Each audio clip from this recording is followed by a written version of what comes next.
listening to The Adventuring Party, talking about gaming the Irish way. This week, the party strap into their cockpits, switch on their ECCMs, and power up their railguns to talk about mechas and mech combat on the tabletop. Welcome to the party.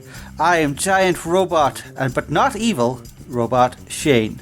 I am a much smaller robot, but maybe evil, Seán. I'm very well equipped robot, Eoin. And we are here to talk about giant stompy robots in your RPG, or light jet-powered robots that transform into space fighters, or robots that grow to be the size of the universe. What we talk about when we talk about Mecha?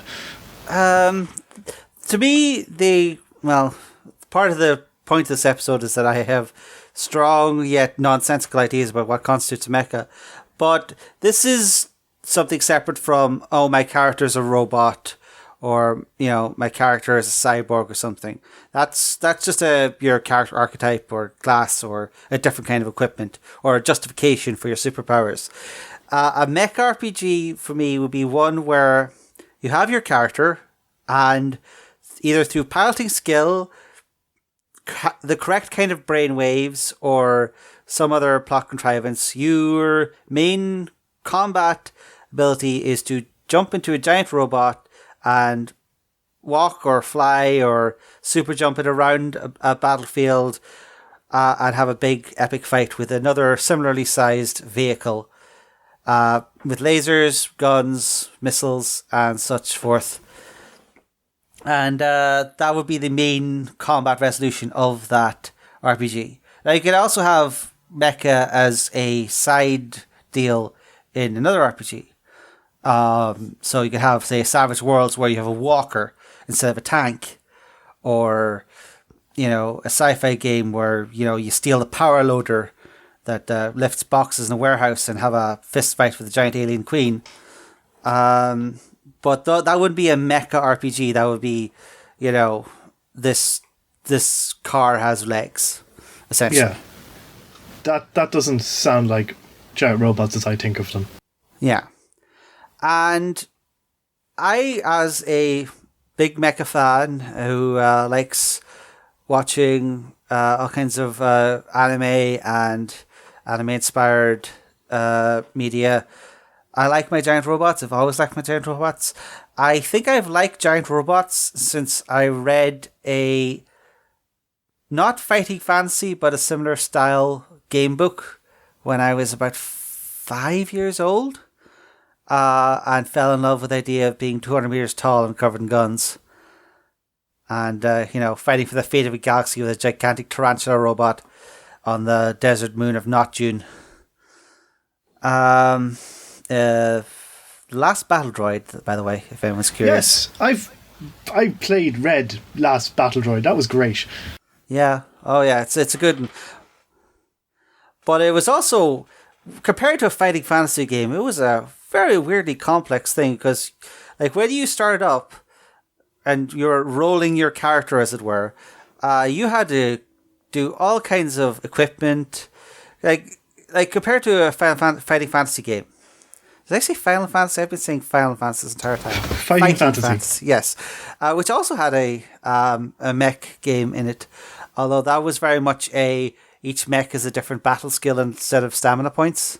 So it's more like hopping in and out of different sets of numbers. And when your stamina was getting low for one robot, you would hop in the next one you found. Go ahead, Eoin. My first one was, in fact, Robot Commando. Yes. Which is the fighting fantasy one where you fight dinosaurs. Yeah. Like two of my big loves. Yeah, but I'm thinking of Last Battle Droid, and compared to Fighting Fantasy, it was a very complex game because you had your normal stats as you roll, and you cheated and you said you got all sixes for your battle skill 100%. and your life energy points and such. But also there was a complicated capacity system where you had to buy, I think it was there was a bunch of defensive systems you had to get. And then you had to get all of your weapons. And you needed to have at least 3 different types of weapons because there were bad guys who were immune to some type weapons, but took extra damage from others. And there was at least one weapon that you had to get, or you would one psychic weapon you had to install in your thing, or halfway through the game, you'd be attacked by a chest burster, and then like 2 minutes from the end of the book, the chest burster would explode, and you had a 70% chance to just outright die. Yeah, I never finished that book. It was not easy. I cheated my way through the book, but yeah. But yeah, you had to pick all these different equipment options and different weapon types for that game. And I feel like that's sort of the crux of the issue with a mech RPG, because it's sort of trying to wear a lot of hats. Because on the one hand, you want to have your regular RPG where you are a anime-esque protagonist. Maybe you're the old grizzled veteran. Maybe you're the young psychic child. Maybe you're the cheerful support whose secret emotional pain is actually the crux of the final arc, or so on. And then you also have to put on this weird mecha construction game where you simulate your perfect robot design down to the headlamps and the caliber of the anti-personnel guns. And then you want to have it be a big, fast, bombastic, jet-powered laser battle. Well, I mean, so do you? This is what I was trying to say earlier. First of all, I just got to throw in, I'm looking at the cover of Robot Commando, and that is a Gundam crossed with Iron Man. Yeah. On the cover of Robot Commando. It's great. Yeah, punching a Tyrannosaurus Rex. It's wonderful. What do people mean when they say giant robots is, I think, a question you need to ask before you know what kind of a system you want to build and how much depth is going to be in your system. Because, I mean, we already have, Heavy Gear and BattleTech. And BattleTech is one I would have played the most of, which is an incredibly in-depth system, to the point where when it comes time to have a fight in BattleTech, you put away your RPG, you take out the war game, the Mech Warrior, you put away the Mech Warrior, you take out the BattleTech war game, and you get you put your miniatures on your hex map, and I hope you've like loaded up enough heat sinks and like put your PPCs in the right slots and your autocannons in the right slots, and then you start stomping around very slowly. And then some other fan comes out of the woodwork and tells you that that's not how the mechs actually work. They're very fixed or loadout. It's the clans and their heresy tech that allows you to switch out things, and then there's an internet fight. But OmniMechs made life easier. That's people can get angry if they want. Yeah, but no, I understand. It's that the BattleTech is sort of infamous amongst the Western RPG fans as this big clunky system where it's very much about managing a machine as a piece of equipment, and also having a complex fight with multiple units stretched across miles of terrain. And I can certainly see that sort of simulation's appeal, but it's very unlike any thing. I mean, there was technically a BattleTech cartoon. I think it got to like episode 3. It got to episode 12. Ended on a cliffhanger. Ah, yes. The Somerset Strikers never got their people back. Yes, but I think they're still canon, technically. It was the BattleTech solution was to make it a propaganda show broadcast to children in the BattleTech universe, which dramatized certain events that sort of happened that way. Fair. But yes, BattleTech has the advantage and disadvantage of being its own style. And if BattleTech is the style you want to have, BattleTech is perfect for it. But you can't replicate, say, Gundam, Mobile Suit Gundam, absolutely in the BattleTech not. system. Even the early Gundams, or that new throwback one, Iron Blood Orphans, which has a heavier emphasis on, crunchier tech, still is far and away from anything BattleTech Mech Warrior has ever put out. So, what we're discussing here is really not any super robot mecha games. No. We're talking about real robot games. Yeah, absolutely. Because there's basically two types of mecha in the fiction spaces. There's real robots with emphasis on this is a machine, this is made of parts, It may have stupidly powerful jet engines and the laser beam that can cut them in half, but it's still a piece of technology and needs to be respected as that. Whereas a super robot is sort of basically just like Iron Man, but much, much larger. I feel like lines get blurred sometimes, but I think it's less in the how does the robot function, because okay, so Giant Robo is one of the better known super robots, but Giant Robo is a machine. It's got nuclear engines, like somebody built it. But once they switch it on, it just does its own thing. It just punches the bad guy, always wins, overcomes the enemy because the good guys want it to. Compared to Mobile Suit Gundam, someone shot at my camera, I better open my hatch so I can see. Yeah.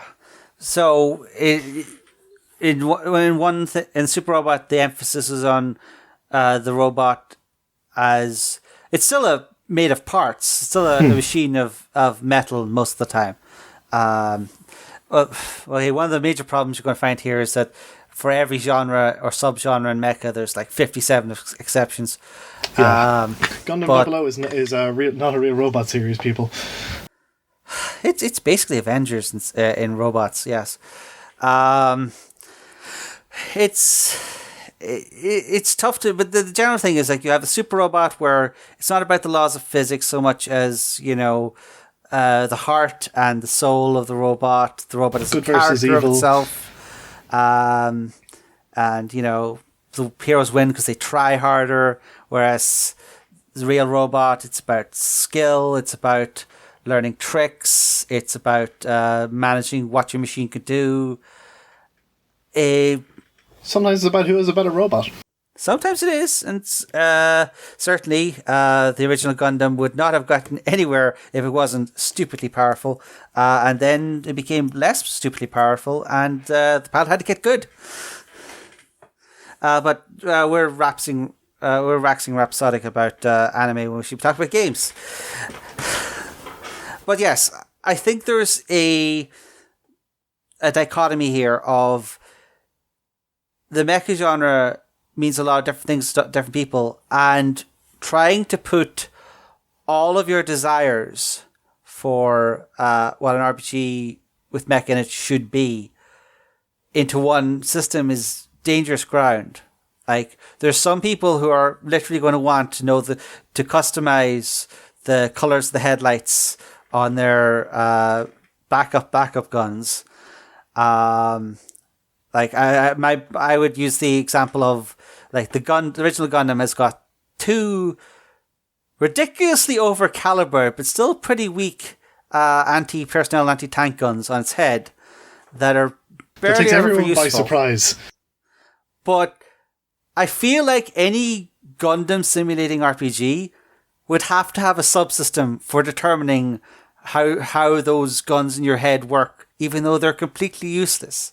Because if you didn't have those, it wouldn't be authentic. You'd have to have rules for different calibers, different ammo mixes, and all that complete nonsense. Because if you don't simulate that, you're not really playing in the Gundam mindset, the technical spec mindset that most of the Gundam series would live in.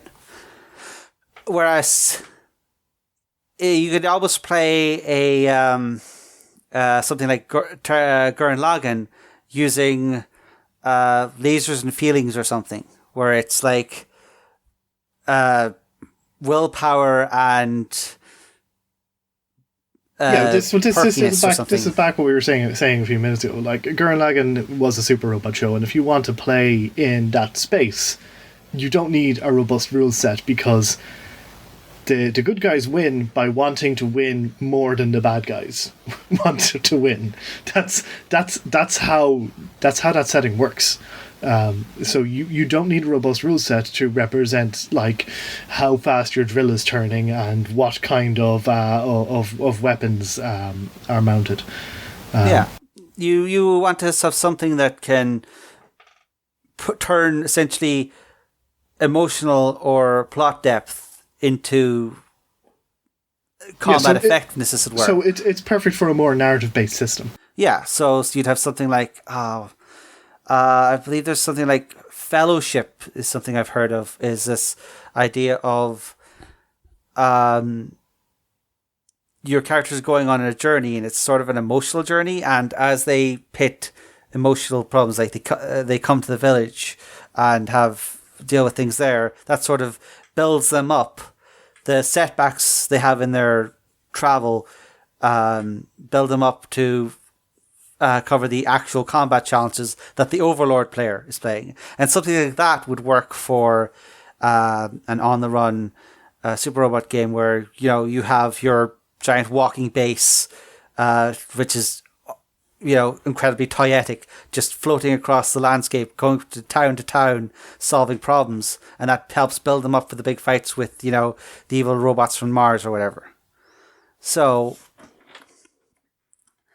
that's the kind of mindset we have. And I think that's why, while there certainly have been lots of attempts at Mecha RPGs, I personally haven't found any of them super, this is something I have to run. There's loads that look good, like Lancer is the current hotness in the Mech RPG space. And I'm looking at Lancer, and it does look like it's got good, robust systems, but it also has a very particular style of presenting itself. The main problems. But that's graphics, Shane. And that's fluff. Like, you can strip all that stuff out, and there's still a good engine at the heart of Lancer.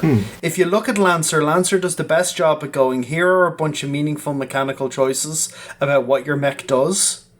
And you could build, like, I'm sure someone is going to do a Gundam hack where they're like, this is what this mech does. Because if you look at them, a bunch of them have funky stuff around melee or funky stuff around range. So basically, I've got this giant gun that does 46 damage. It ignores 100 points of armor when it shoots at a hardened target. It's like, what's this for? Well, this one just blows holes in things. It's basically one of the massive beam cannon attack that basically blows up any hardened structure in its way. So that's like a specific sort of narrative weapon, or even in Gundam, where it's kind of like, well, this gun isn't about shooting other Gundams, it's about blowing up hard targets, which is a definite mechanical effect, but also a narrative effect where you can't let that get near your base, or it's going to blow up your base. Yeah. So what you need is a game where the mechanical choices in it are important. The minutiae doesn't have to be crazy, but you need to have meaningful choices. It needs to be different when you attack with swords versus when you attack with a beam rifle. It needs to be different to be attacking with like something like a machine gun versus a beam rifle. Those weapons should function differently, and if they don't, it's not a good mecha RPG. Because you need certainly not a good one in the real robot space. No, you could just look at the very first episode of Mobile Suit Gundam. And there is and the characters remarking all the time the difference between the guns the Zaku's carry and the guns that the Mobile Suit Gundam carries. And if those are functionally interchangeable in your system, then you can't emulate that feel of a show like that. Yeah, and they have to feel different. There has to be a mechanic for why the Gundam just shrugs off bullets, but the beam rifle can like cut through a mobile suit in one shot. There has to be but at something the same time, to that. I don't need to have like 17 kinds of autocannon and 3 kinds of ammunition. I just need there to be a difference between autocannons, beam rifles, the big beam cannons that the more silly robots carry, and swords and axes. They need to be meaningfully different, so a player will choose one over another. Yeah. But there also needs to be mechanics to set the tone of it. For example, we have Mobile Suit Gundam, the original from the 70s, and we have what most people in Ireland, I think, would know better is Gundam Wing. Those are 2 very different shows. I would say basic thing here is that you would very much want to have, in a Mobile Suit Gundam game, you would want to have each robot has its set hit points or body points, whatever, based on its construction, and the GM would have a list of their pre-constructed mechs, and each one would be its own chance to take down. Whereas something like Gundam Wing, I think, would very much be about have MOOC mechanics, where these 27 Leos count as one unit, and you blow up half of them with one shot, because that's a very different genre of mech. So yeah, like that's the thing. For me, for something like Lancer does look really cool, but if you're playing Lancer, you're playing in the genre of Lancer, which is very much a heist type is the wrong technical word, but it's a very mission-based game based around you have an objective. You, if given infinite time and infinite things, your competent mechs will just blow up all off mission. So that means the mission parameters have like time limits and set things to do and terrain puzzles and how do I get here and do I have to blow up this wall and can I overheat to get through this door and all of that. But if you just want to lord around smashing up robots with no time limit, I don't know if it would work as well for me. And the particular problem for me when it comes to Lancer is that, and this is very, very particular to me, is that the mech is too much an extension of the pilot.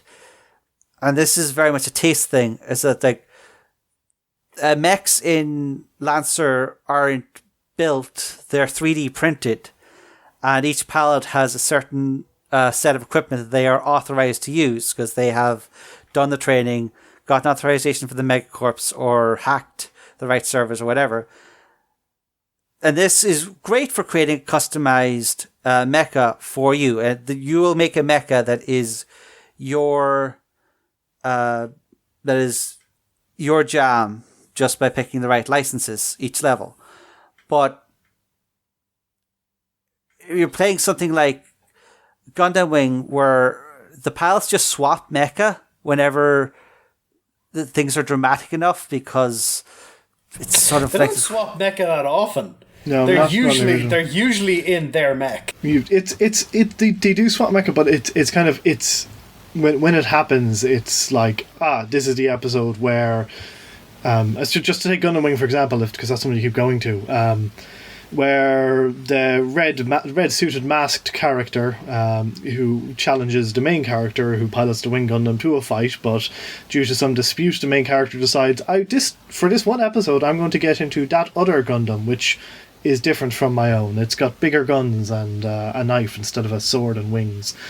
They tend to make a little event out of it. yeah.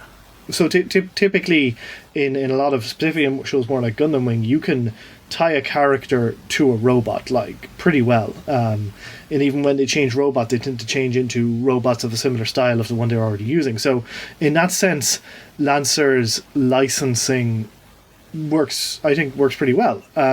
Would work less well for more classic Gundams where Scarr's in a new robot every episode. All it has in common is that they're all red. Occasionally, main character Armour gets thrown into brig and somebody else pilots the Gundam. Yeah. Like, it's not something I feel like is super...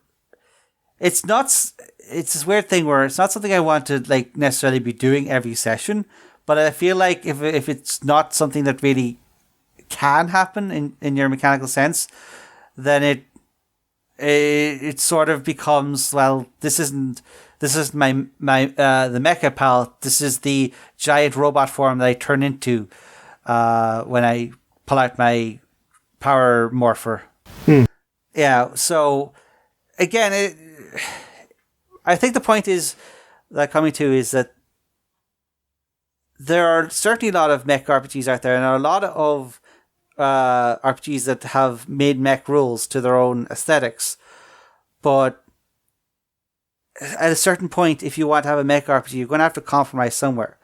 Like, you can run mechs using Savage Worlds, or I can see Stars Without Number has, if you buy the full version of Stars Without Number, it has a pretty decent mech system in the back, but then you're sort of picking from pre-built chassis and customizing with a small, interesting list of weapons options, which they're all meaningful. And that gives you a different kind of mecha. So if you're trying to emulate something like, say, Votons or even Macross, everyone's in a variable fighter. They're all fighting the same planes. They've just loaded them out differently.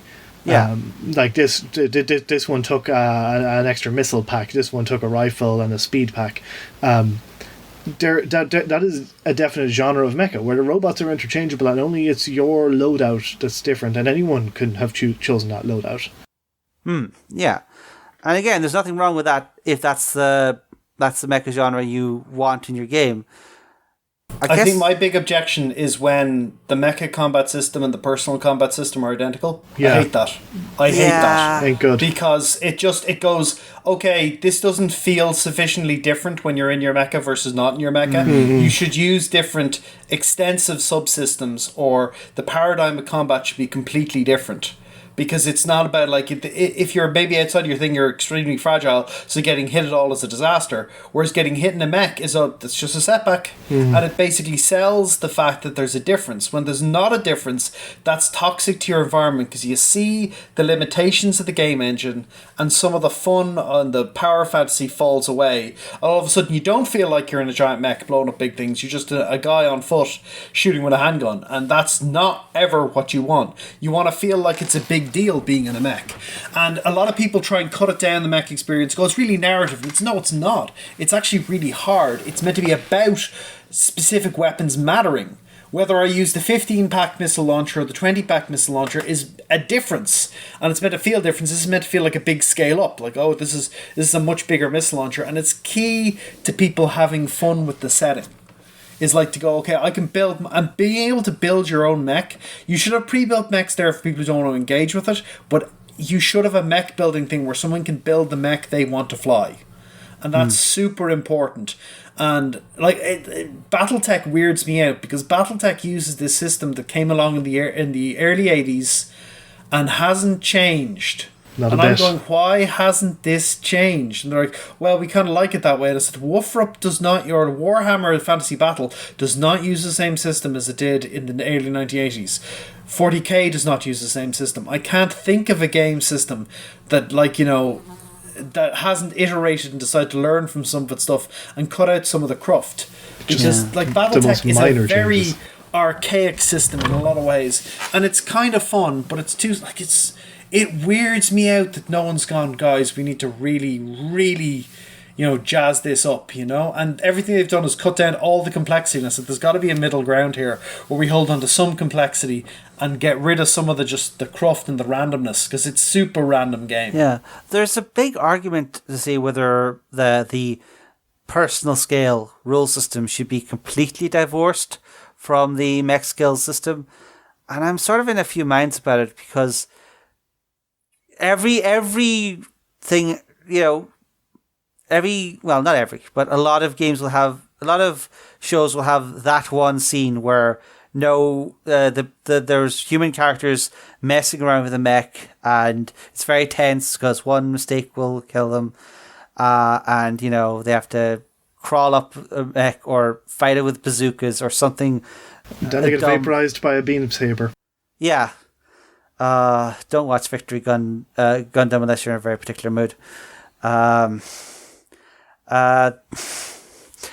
yeah, it's just like you want the P scale and M scale rules to be appreciably different, but if they're completely disconnected, then it feels like when you're getting into mech battle, it's this kind of Final Fantasy swirl into an the screen goes wibbly and turns into a turn-based battle. You don't want that effect either. So no, that's I feel one of the big problems with the Mech Warrior game. That it feels completely divorced when a mech combat starts. It's like, oh, we're playing a different game now.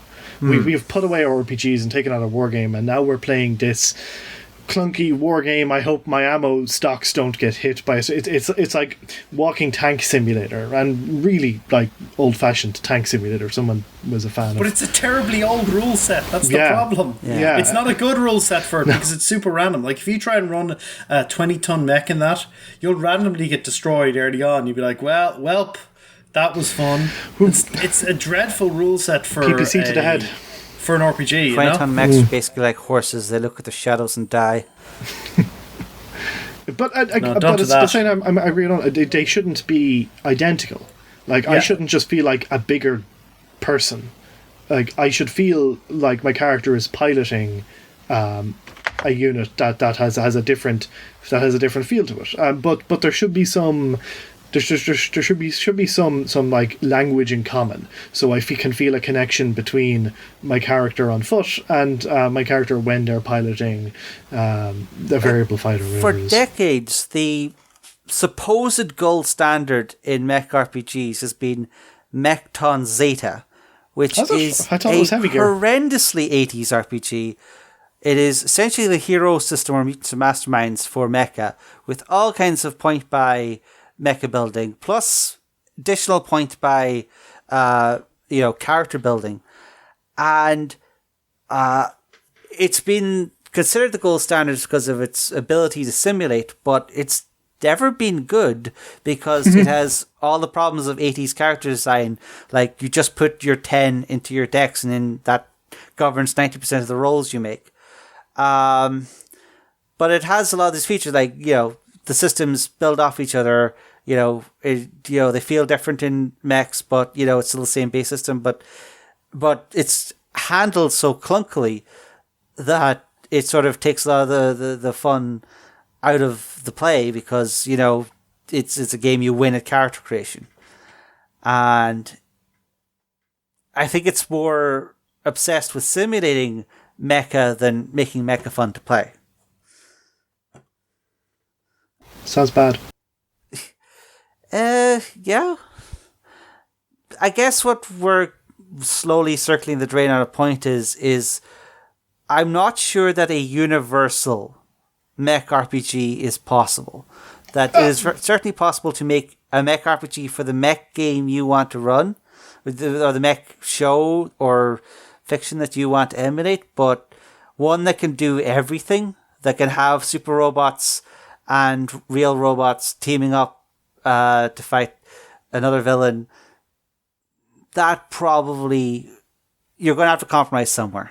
Well, I thought that it maybe shouldn't be possible, because I don't want to. I don't think a game simulating, say, Macross or Votoms, where you're a small person getting into a relatively small mech that's relatively vulnerable, so you gotta keep moving and duck and cover and get out of danger.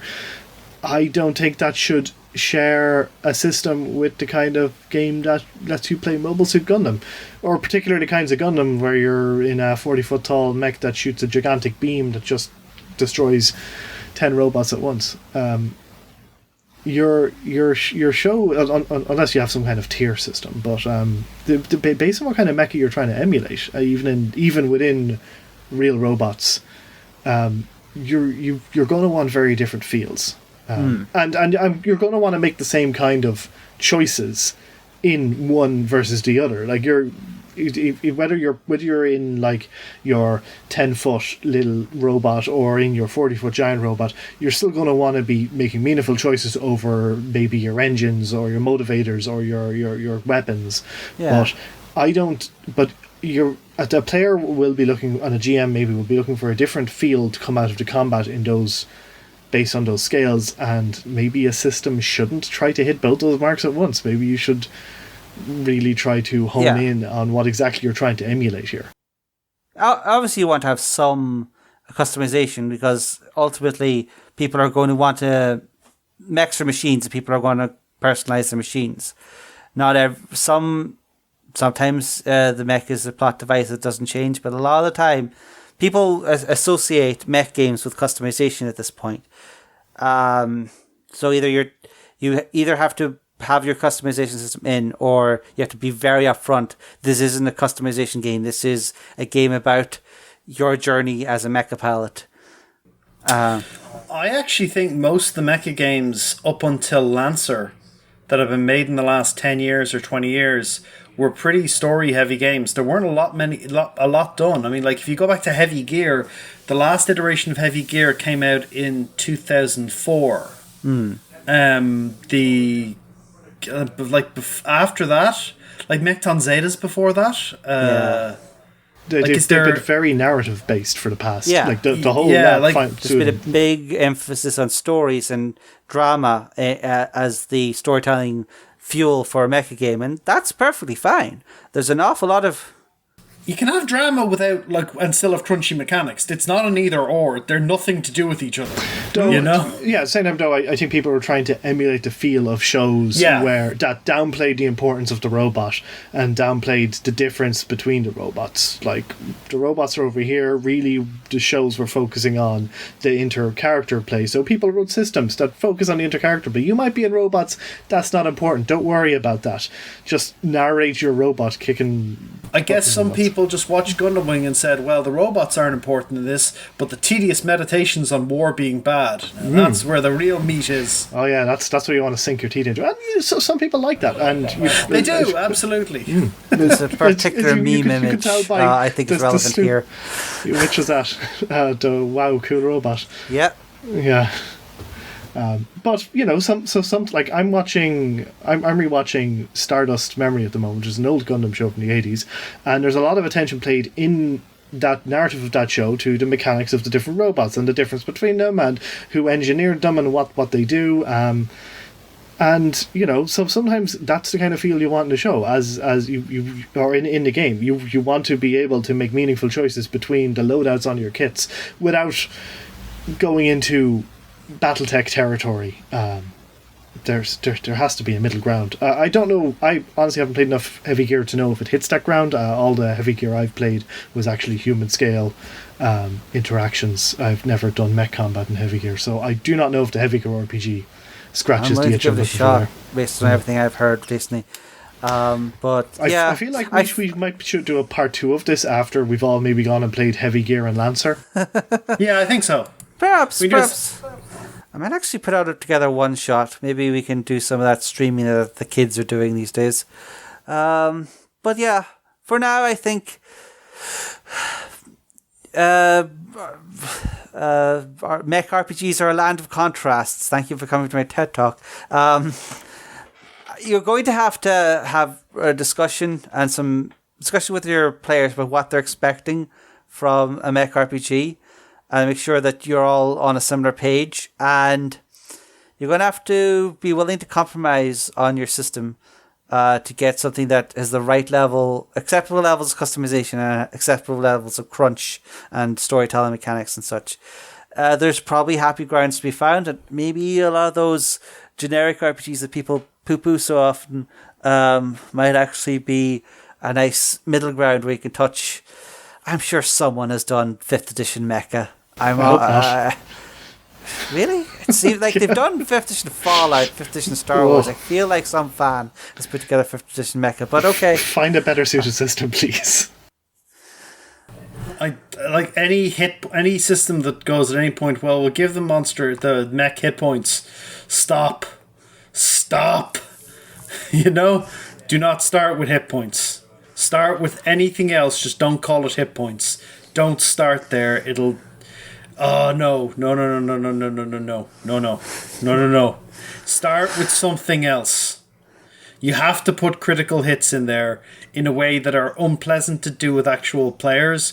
You want to put critical hits like your arm gets blown off. That is a key functionality in a mecha series. Absolutely. Because it's not the character ending bit or character damaging bit. It is another RPG. Take advantage of the genre. You need to have stuff like if you the second you do something like, well, this is 100 hit points and it fights at full effectiveness until there's 0 hit points, at which point it dramatically explodes. Oh no, you've gone wrong. No. You need to take advantage of what's different about fighting in a mech than what's true when you fight in person. You have to do that. If you don't do that, your game isn't actually getting into the meat of it, the fun of it.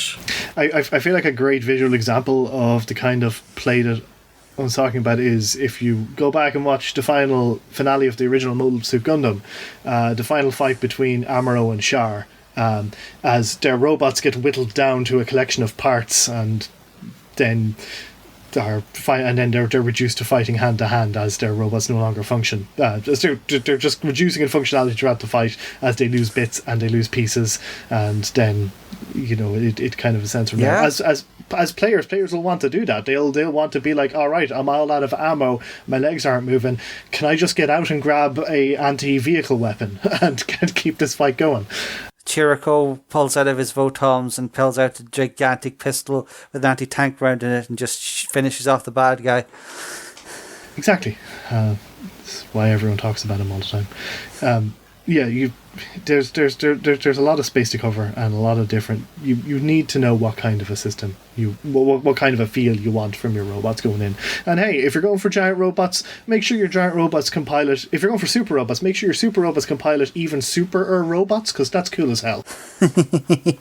Absolutely. Yeah. Well, if you would like to combine 5 lesser comments into one super comment and throw it at us while screaming your attack name, hit us up on our social media, our Discord, our Twitter, our email, or our Facebook. But until now, we will continue the great fight until our hearts break, and this party's over.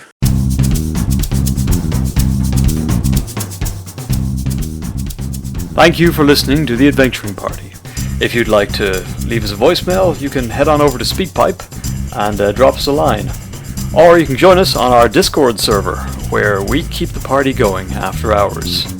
Otherwise, you can find us on Facebook, YouTube, Spotify, or Twitter.